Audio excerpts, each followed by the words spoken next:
বিধানসভা ভোটে বেহালা পশ্চিমের প্রার্থী রত্না চট্টোপাধ্যায় ভোট দোরগোড়ায়, তাই প্রচার শুরু হয়েছে জোর কদমে। মুখ্যমন্ত্রীর উন্নয়নকে হাতিয়ার করে প্রচারে নামলেন বেহালা পশ্চিমের প্রার্থী রত্না চট্টোপাধ্যায়। করলেন 126 নম্বর ওয়ার্ডের শখের বাজার থেকে রাজারহাট পর্যন্ত মিছিল।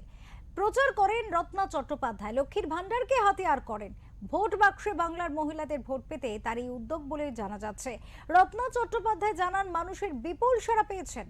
আবারও মমতা সরকার ক্ষমতায় আসবেন বলেও আশাবাদী তিনি।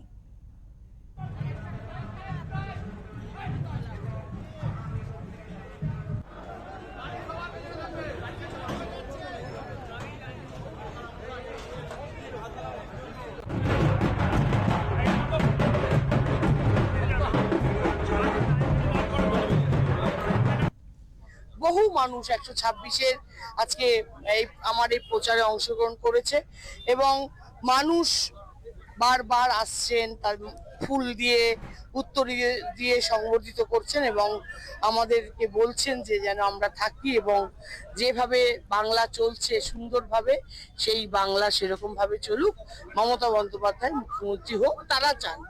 আমি তাদেরকে বার্তা দিলাম যে আপনারা যদি আশীর্বাদ করেন তাহলে অবশ্যই মমতা বন্দ্যোপাধ্যায় চতুর্থবারের জন্য আবার ক্ষমতায় আসছেন।